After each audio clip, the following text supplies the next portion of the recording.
Yo, what's up, guys? I am making a random video while drinking some coffee in my car, and I thought to talk about two different domains of study that I find interesting: personality theory and philosophy. And I wanted to have a dialogue with the listeners, with you guys listening, about how a problem in philosophy known as the one and the many problem, and how it relates to personality theory. So you'll have to go look up in more detail the problem of the one and the many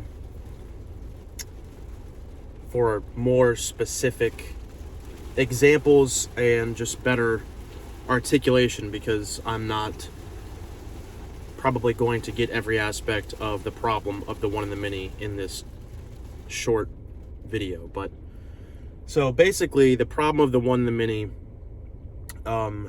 is the idea that through the lineage of and progression of philosophy, from the pre-Socratics, philosophers dating before the time of Socrates, and the Greek philosophers, Plato, Aristotle, Socrates, all those guys, the one thing that the pre-Socratics and the Greek philosophers were interested in was primarily metaphysics, the branch of philosophy that seems to be the most fundamental starting point in philosophical discourse.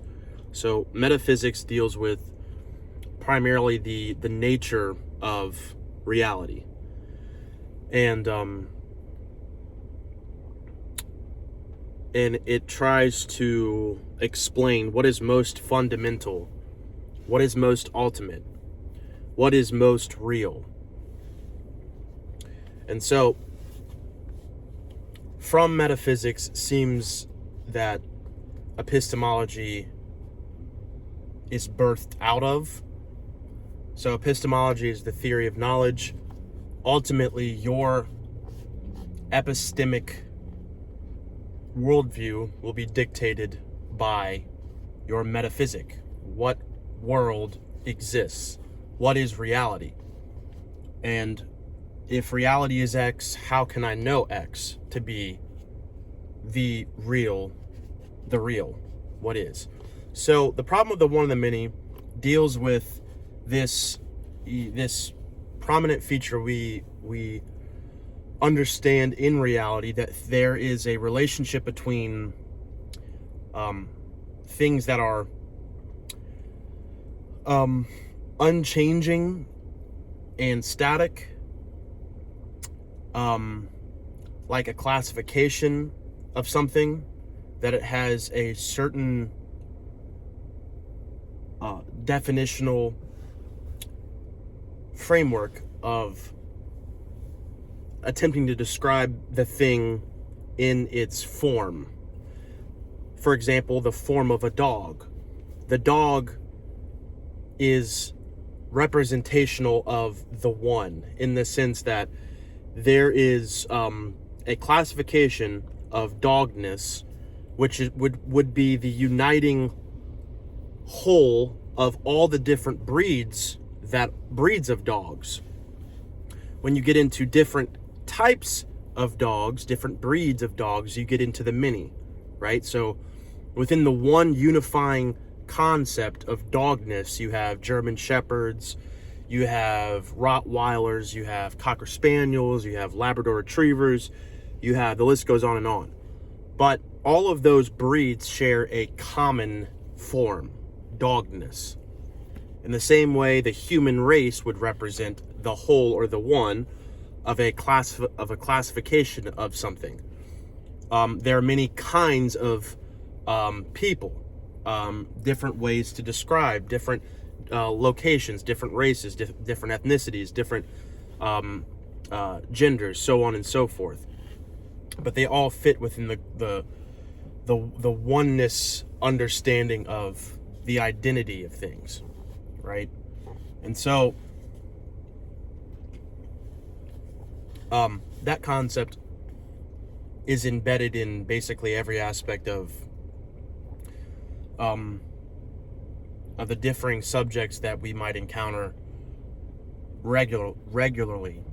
So when you think about, even in politics, this is a very prominent concept, that you have the rights of the individual versus the rights of the collective, or the relationship between the United States under the one federal government. The one federal government would be, North America would be the one in this illustration, whereas the individual states would be the many. And what's the relationship between state autonomy and the federal government's autonomy? What's the relationship between how states judge and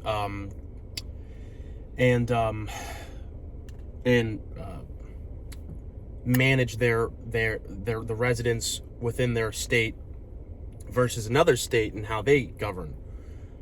State governance versus federal governance, basically. So and so that relationship is on a macro level demonstrated by politics, or religions, or so on and so forth. That concept is already embedded in your psychology, in your mind. You already understand basically what I'm saying without having the literature in the back of your mind. It's not even really that necessary. That concept is so obvious and so apparent and so real in our world that it doesn't even make sense to think in a dichotomous fashion, in the sense that what is most ultimate is something that unifies all things together, and so unity is most ultimate, right? And this is the philosophical dilemma that has been challenging for many philosophers through the ages, versus having a reality is utter distinction, that nothing is like other things. There is no common denominator between things in reality. Things are utterly distinct, and utter distinction becomes, for some philosophers, most ultimate. And so that has been a legitimate problem in philosophy for thousands of years. I do think there's an answer to it, but my point of the video is not answering the problem of the one and the many, but rather correlating the problem of the one and the many onto personality type, and just as it's an interesting concept to play with. And this is more of a dialogue and kind of asking you questions as I ask myself questions, and it's just a stream of consciousness kind of thing. But one thing that I was thinking about as I was thinking about this concept, the one and the many, with personality theory, when someone asks you, who are you, right? What is most fundamental about you versus another person? Even in this concept of different personality types, you have distinct personality types. If we're taking MBTI or socionics or any Jungian umbrella system, whatever, I'm grouping those together as distinct from the more empirical forms of personality assessment, which are mostly reduced to like DISC or Big Five or stuff like that, but I'm not dealing with those.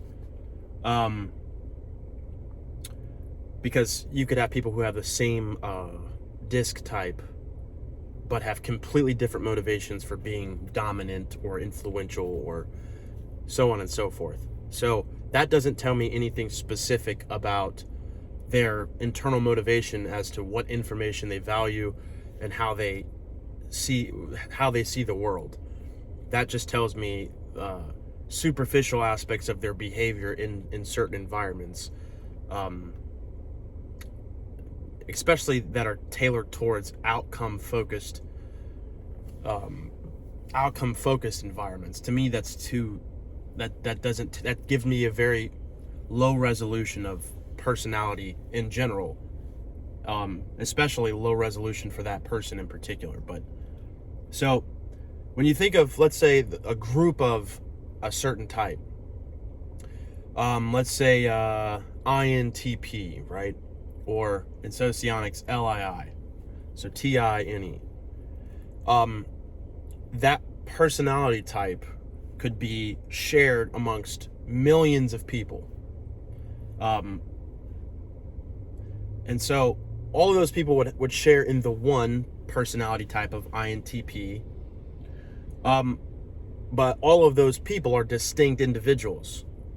So this is the problem with typology in many cases, is that we think that personality type is most ultimate in such a way that is so all-encompassing to a person's personality and how they demonstrate that personality, that when we type ourselves or we see ourselves in a mirroring someone else of that type, that if they do certain things differently, and it can be something as so just insignificant as how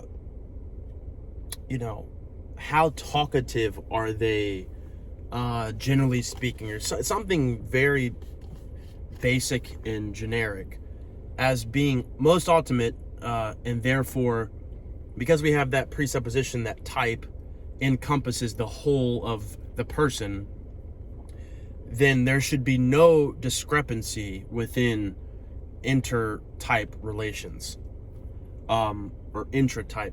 I can't remember which term that is. Intertype, whatever, you get my idea. Between two people of the same type. And so that's just philosophically, it doesn't make sense, because you're dealing with two subjects that are completely different people, with completely different environmental influences. Yes, they have the same personality type as codified through the system that you're using, and so there are some legitimate unifying aspects of these two subjects that they share in common, but they are distinct people, and that should be sufficient for understanding why they manifest or demonstrate their type in a slightly different fashion, or they apply their personality type in a different location than stereotypically you would expect. For, let's say, an INTP in a field that's predominantly sensing, whatever. There's so many factors that led to that.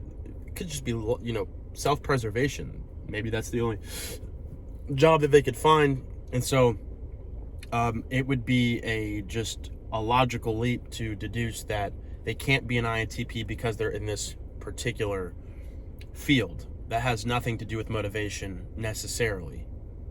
That kind of stuff is what prohibits people from making progress in typology, is just massive logical errors in making sense of how a certain type can be in a domain that seems to be contrary to the type. To me, that's not compelling evidence, whether or not that person is the type that they claim that they are. That's just ridiculous. But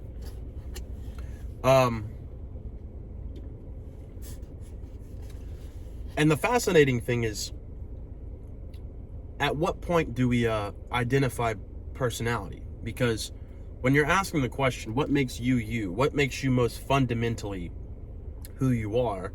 Certain worldviews would account for that answer differently. I certainly would account for that differently from a naturalist empiricist, who would appeal to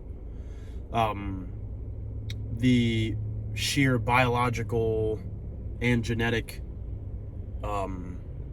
predispositions that I have, or that people have, and that would be most ultimate in determining the you-ness. Well, obviously, human beings are not merely matter in motion. They're not merely bags of biological stuff. We would have a hard time rectifying why human beings, if that's the case, have the capacity for abstraction, and even that worldview eventually starts to deconstruct itself. So I wouldn't obviously share with that worldview, but in context of personality, your personality from that worldview would suggest that, again, your personality is produced by, and personality, that term in and of itself would need to be accounted for, because personality in a sense is conceptual. However, empiricists would seek to codify and almost change the definition of personality to fit their worldview, right? Which I think a lot of people do, which I think is a mistake. But that your personality is nothing more than the configuration of your genetic inheritance, so to speak. Whatever you inherit biologically and genetically determines behavior, motivation, psychology, so on and so forth. While I think it's partially true, I think it's an inadequate answer. I do think that there is spiritual components of human beings, of course, that are far deeper than just what the physical represents. And so when you get into motivation, when you get into abstraction land, which we know is inherent, or is an emergent aspect of reality, is probably not even emergent, it's just a legitimate aspect of reality. I think in any metaphysic that doesn't account for abstraction and spirituality, or is internally bankrupt, because they're standing on ground that is making assumptions that are rooted in abstraction, like the concept of love, or justice. Like, is justice culturally embodied, and where does the concept of justice derive from? And if this is logically indefensible, that you can't defend yourself, philosophically speaking, with assuming that everything is ultimately a matter of matter and motion. It's just not possible. And it's not possible, and try to make sense of your worldview in a way that's coherent, and but so when you think of your personality, to get back on topic, some people would, I think from cognitive type or Axis 12 would, which I'm not really sure if Axis is in terms of the energetics. Admittedly, I did not study Axis really that much at all, so I would not be the person to speak authoritatively on the subject. But in terms of the energetics, PE, JE, JI, JE, all that kind of stuff, the energetics, right? Extroverted perception, introverted perception, extroverted judgment, introverted judgment. Those, there might be something there that, why is this person, I can't stand when you're like in a parking lot and then someone pulls up right next. It's like, why? You have this whole, it's like when you go to the bathroom and you're in your stall and there's 4 other stalls, and the dude walks in and literally, pees right next to you. It's like, dude, go away. Why are you so weird? You know, it's just weird to me. But because there's something interesting between personality. There's something in one hand, innate, something that is present, that is what you are in the moment, it almost seems that personality is the relationship between what is innate and what is possible. And there's some developmental trajectory involved in that. So when you're younger and you're still cognitively developing, you're more identified with what is innately you. Before you have too much thick environmental overlays that and influences that kind of add on to what's innate and starts to mold it into a particular form. But when it's innate, no environmental influences, unless extremely traumatic, can almost reconstitute what is innate, in my opinion. Unless you have a brain injury, again, something legitimately traumatic, you could say if someone has all the proclivities of being extroverted, it would take something severe for environmental influences to redirect that. So I don't know if I would say I would prefer nature over nurture, maybe subtly. But I have a strong view of nurtural influence as well. But again, so it seems to me on a spectrum of personality, so I'm kind of talking about the nature of personality. And this is coming out of, like, I've been studying philosophy, reading this book on philosophy that's been pretty interesting. So I'm gonna start making videos that I just want to make. Dude, can you park in a spot? You're not even in a spot over there, guy. Like, at least pull in a parking spot.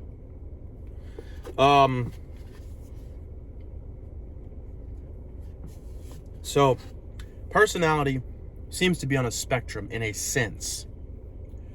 A spectrum that starts with genetic predispositions, nature, to a degree, a legitimate degree, and then you have developmental trajectories dictated by what is natural in you, personality-wise, and what is environmentally pressured, or assuming it's not, and I mean truly traumatic. I'm not talking about our society's version of traumatic, which means, let me translate, I got to go to work today, and that's traumatic. Not that form of trauma.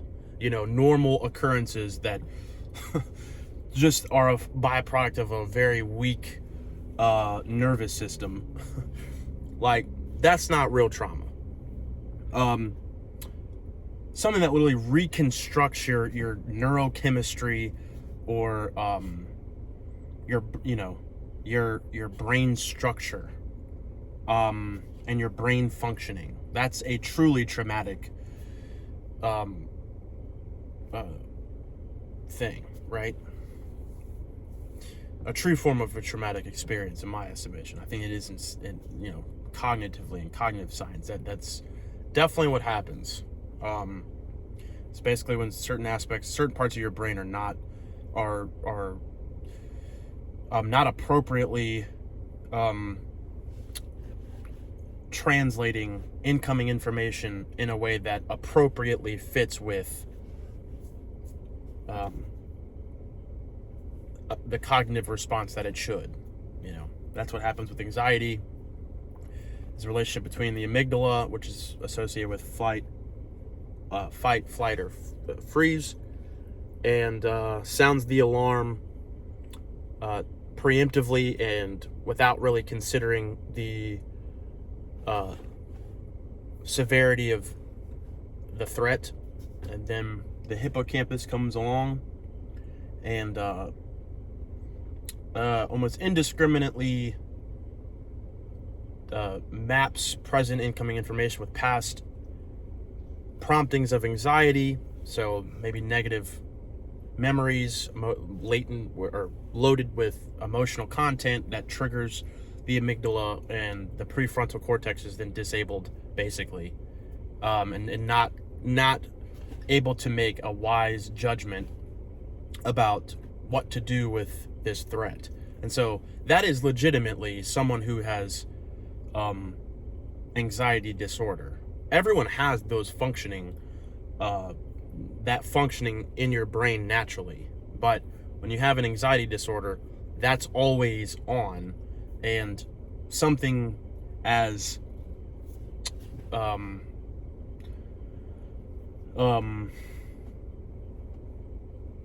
innocuous as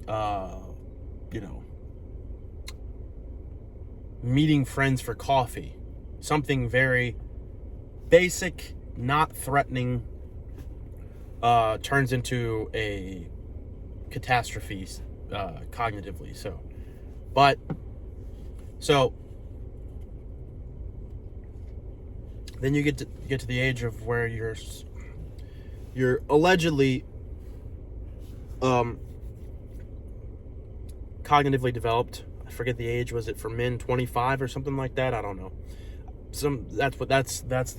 Maybe it's, I've heard some later estimations as upward to 30, I think. I don't know, something like that. But long story short, you get to a point where you reach some type of cognitive equilibrium and you're fully developed, assuming nothing happens that's traumatic, like legitimately.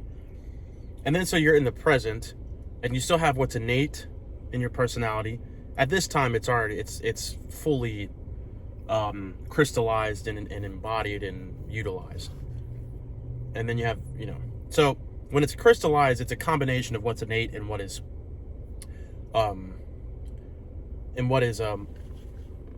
what's the word?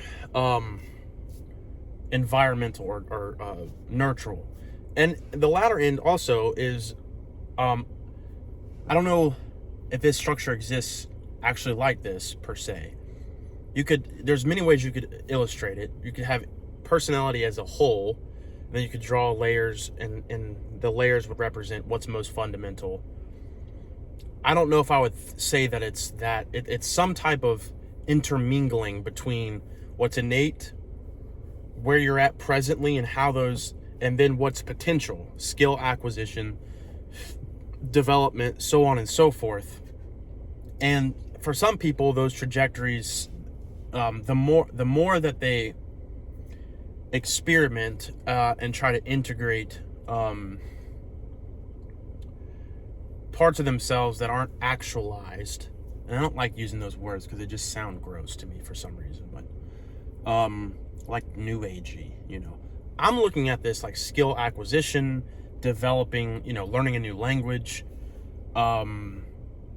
stuff like that, that you reach a new potential, you reach a new level of human experience, but you're not transcending beyond your innate, you still, like, you're not going to learn to be an introvert. Like, that's not going to happen. You might learn how to be a responsible extrovert, if you want to say that, and that you're not bombarding introverts with a blast of energy wherever you are. Like, that is possible, but you're not going to grow and develop in such a way that completely reconstitutes and restructures and reforms what you are innately in terms of your personality. So it's a hard question to ask, what is your personality type as it relates to the one and the many, because in one sense there is some unifying principle of your personality, and in another sense there is a evolutionary an evolution or what's the word, a progressive dynamic add-on to your personality. Like, skills are untapped. Developing skills are basically just untapped potentials, right? Some people, and that gets into what's innate. Some people have a higher propensity towards success in skill acquisition that is clustered around, or not even clustered, but that's centered around their aspect of the personality's genetic predispositions. So if someone is extroverted, generally speaking, they would have probably a higher ability to adopt skills that predominantly extroverts are associated with adopting. Now, obviously, this gets more complex because not all extroversion is the same, right? I'm using a basic Jungian understanding for the sake of the conversation, of things pertaining to the objective world outside of the self, diminishing the subject. Subject has lesser importance. So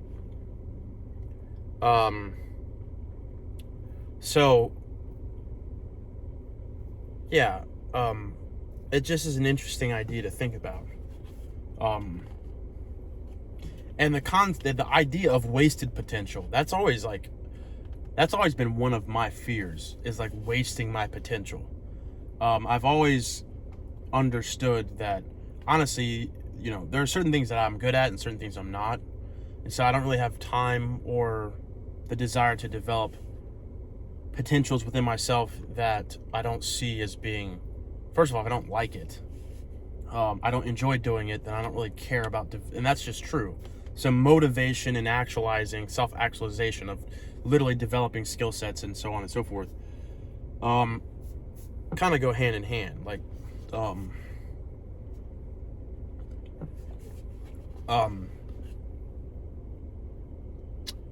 what else was I gonna say?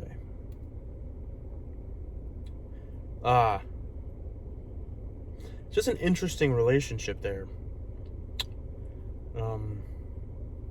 That you have some innate qualities, and you're kind of moving through time with all these different events that shape you and mold you, and at the same time you're developing a greater bandwidth for dealing with reality by means of acquiring skills. And that's the thing, is human potential. It's like, what could I do? What could I accomplish? What could I what can human beings accomplish? What's the potential for human beings? That's a fascinating concept. Now, obviously, I don't think that there's that human beings' potential entails overcoming human nature, in the sense of there's so much latent potential within humans that, if tapped, could change and manipulate their human nature. They become a different species. Or I don't think that that's possible. I think that's fallacious logically. I don't think it's possible biologically. That just does not make sense. But within the realm of human nature, of what's logically possible to do, within, that's a concept of free will, at least according to Jonathan Edwards, which I think is the best definition. A person can be said to be truly free insofar as he is capable of accomplishing that which his nature allows him to accomplish. That is a very succinct, comprehensive definition of free will.